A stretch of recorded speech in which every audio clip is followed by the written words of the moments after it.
Welcome to the Pencil Bob channel. I hope you enjoy my stories. Please like and subscribe, and hit that notification icon so you never miss out. Now on with the stories. I remember that summer of 2020 like it was yesterday. The world had turned upside down, and our little family was just trying to make the best of a difficult situation. My husband, Jake, was knee-deep in his studies, forced to adapt to online learning practically overnight. Meanwhile, I was at home with our daughter, Lily, who had just turned 1.5. We lived in a modest house in a neighborhood that, on the surface, seemed nice enough. It was one of those places with manicured lawns and cookie-cutter houses, all overseen by a homeowners association. At the time, we didn't think much of it. We were just happy to have a roof over our heads and a place for Lily to grow up. As the lockdown dragged on, cabin fever started to set in. Lily was at that age where she needed constant stimulation, and being cooped up inside all day was driving us both crazy. That's when I had the idea to set up a little play area in our front yard. It wasn't much, really.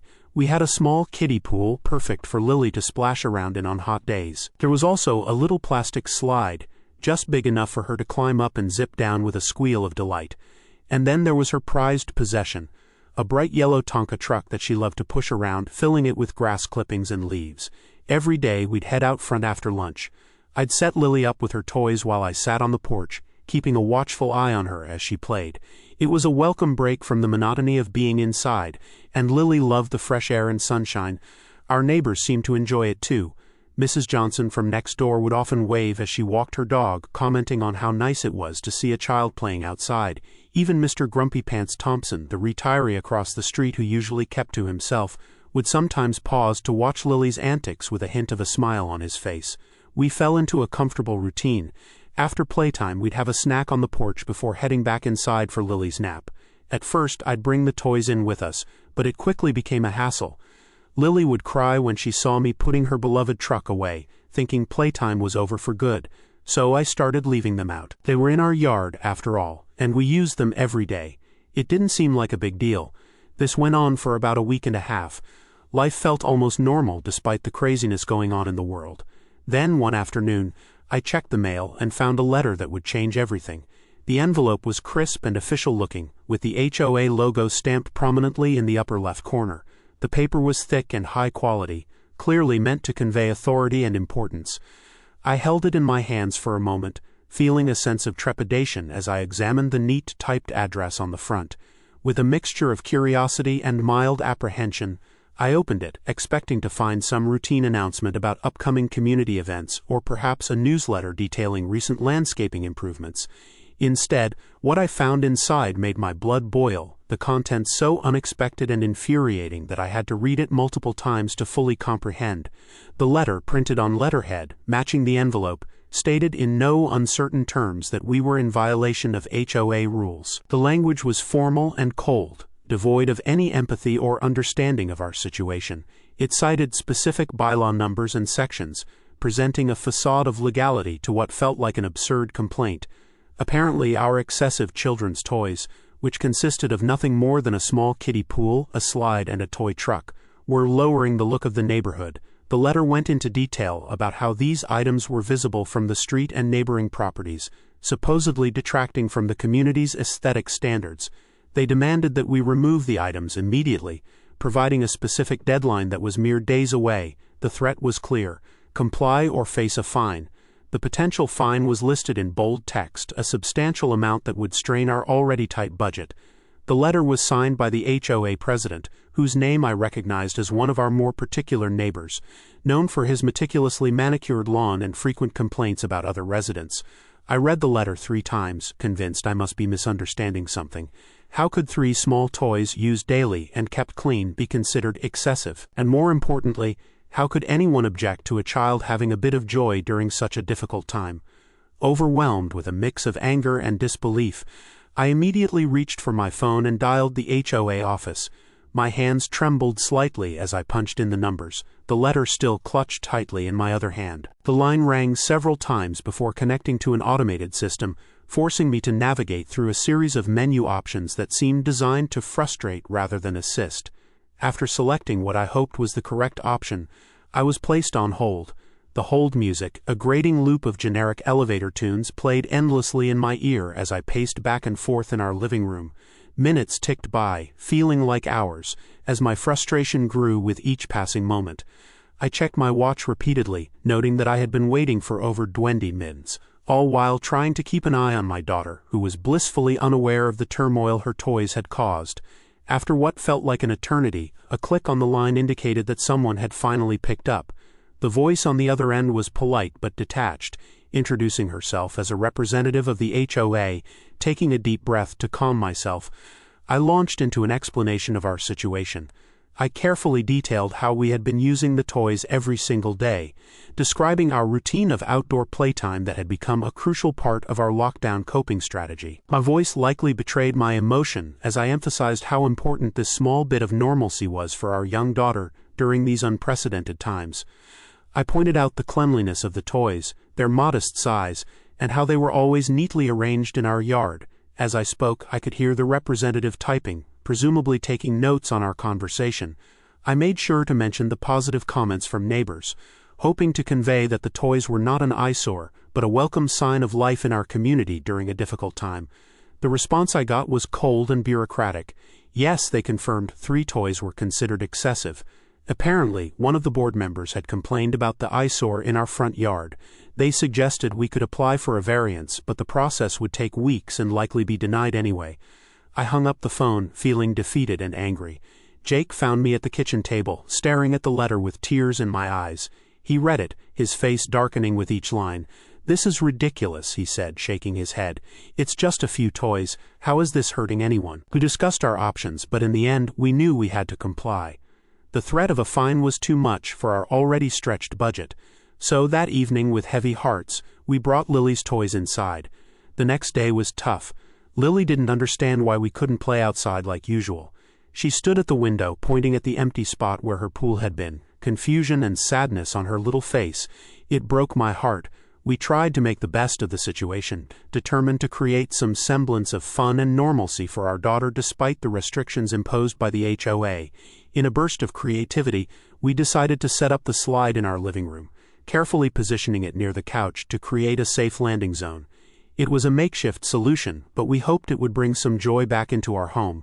We also filled the kiddie pool with colorful plastic balls, transforming it into a mini ball pit that could provide endless entertainment for Lily. As she giggled and played, we watched her with a mix of hope and sadness, trying to convince ourselves that this adaptation would suffice. However, it quickly became clear that it wasn't the same. The vibrant energy of the outdoors, the gentle breeze, and the warmth of the sun had been a lifeline for us during the lockdown, offering a much-needed escape from the confines of our home. The open space of our front yard had allowed Lily to explore, run, and enjoy the simple pleasures of childhood, and now that was gone. The living room, while cozy, felt stifling in comparison. The laughter that once echoed outside was now muffled by walls, and the vibrant colors of nature were replaced by the sterile interior of our home. Each day, as we tried to make the best of our new indoor playtime, a sense of loss lingered in the air, reminding us of the freedom we had taken for granted. As the days went by, I noticed other changes in the neighborhood. The family down the street, who used to chalk hopscotch games on their driveway, stopped. The teenagers who would shoot hoops in their driveway went quiet. It was like all the life had been sucked out of our little community. The irony of our situation wasn't lost on us. It felt like a cruel joke that we were being penalized for simply trying to create a safe, happy environment for our daughter during an already challenging time. The contrast between our innocent attempt at normalcy and the real problems plaguing our neighborhood was stark and disheartening. What made it even more frustrating was the glaring disconnect between the HOA's priorities and the harsh reality of our neighborhood.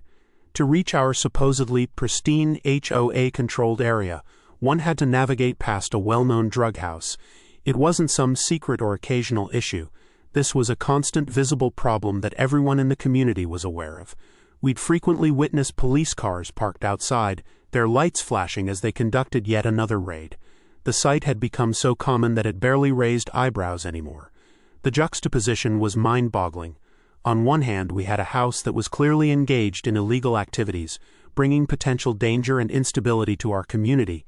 On the other hand, there was our yard, with a few modest children's toys that brought joy and laughter to our little girl. Yet somehow, in the eyes of the HOA, Our toys were deemed more detrimental to the neighborhood's appearance and value than the criminal activity occurring just down the street. This stark contrast highlighted the misplaced priorities of our HOA. They seemed more concerned with maintaining a facade of perfection rather than addressing the real issues that could genuinely impact our safety and quality of life. It was as if they believed that by forcing us to hide away any signs of children playing, they could somehow erase the more significant problems lurking just beyond our manicured lawns. The situation left us feeling frustrated, disillusioned, and frankly a bit angry. We couldn't help but wonder about the true purpose of the HOA if it wasn't to protect and improve the actual living conditions of its residents. Instead, it felt like we were living under a regime more concerned with appearances than substance, willing to overlook serious issues while nitpicking over the most innocuous aspects of family life. As the months wore on, our frustration with the HOA grew. It wasn't just about the toys anymore. We started noticing other petty rules and regulations that seemed designed to suck the joy out of living there. There was the time our neighbor got a warning for leaving their trash can out 12 hours after pickup, instead of the mandated 6, or when another family was fined for planting vegetables in their backyard because it wasn't on the approved list of plants. Each incident chipped away at our desire to stay in the neighborhood. We'd bought the house thinking it would be a great place to raise a family, but now it felt more like living under a microscope. The final straw came about a year and a half after the toy incident. Lily was now 3, and we were expecting our second child. We wanted a home where our kids could play freely, where we could plant a garden if we wanted to, where we could live without fear of breaking some arbitrary rule. So we made the decision to sell. It wasn't an easy choice. Moving is always stressful, and doing it with a toddler and while pregnant was especially challenging. But we knew it was the right thing for our family. We found a lovely house in a nearby town, free from the clutches of any HOA. It wasn't perfect. The kitchen needed updating, and the backyard was overgrown, but it felt like freedom. The day we moved in, we set up Lily's slide and pool in the front yard. We even added a sandbox and a little playhouse. As I watched her run around, laughing and playing without a care in the world, I knew we'd made the right decision. Our new neighbors stopped by to introduce themselves, many of them bringing welcome gifts or offers to help us settle in. There was a sense of community here that we'd never experienced in our old neighborhood. Looking back now, I can't help but shake my head at the absurdity of it all. An HOA so concerned with appearances that they'd rather see empty, sterile yards than the joyful evidence of families living and growing. I understand the purpose of HOAs in theory. They're supposed to maintain property values and ensure a certain standard of living. But in practice, at least in our experience, they often do more harm than good. They can strip away the very things that make a neighborhood feel like home. The personal touches, the signs of life and laughter.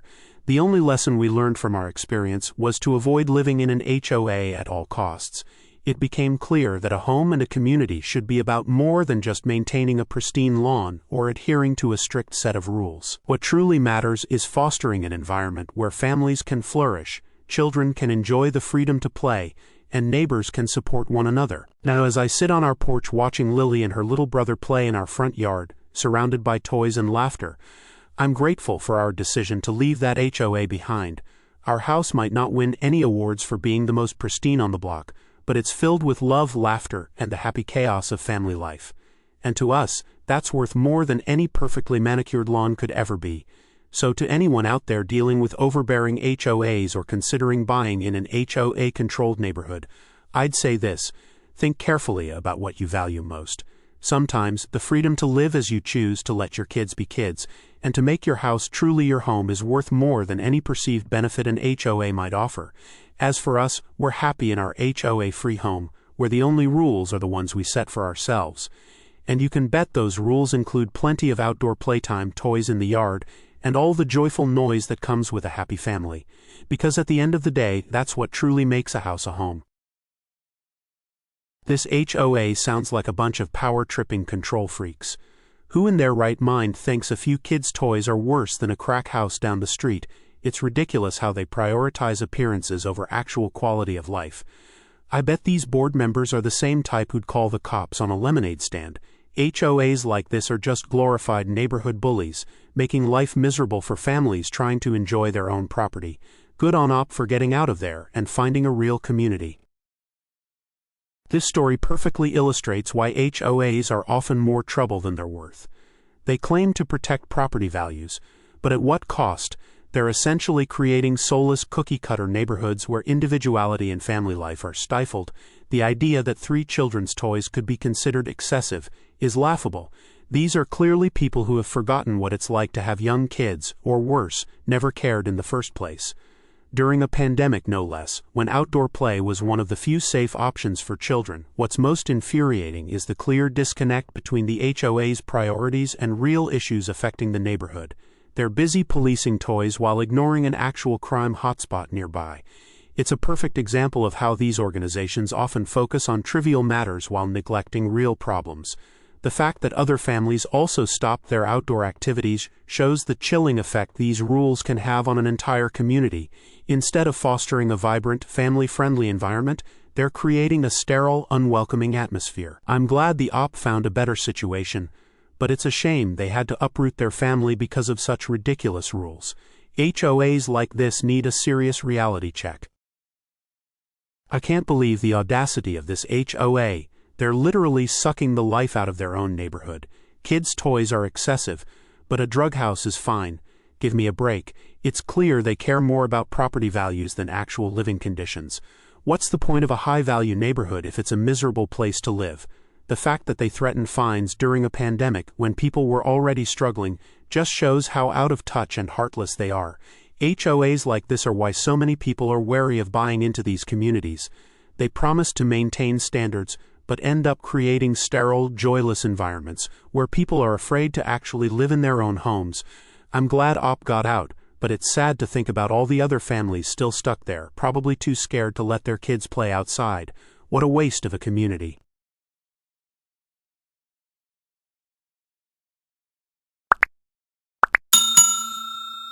I would like to thank you for watching the video to the end. To encourage us to make more videos, please like, subscribe, comment, as well as share. Check out this other video if you haven't already.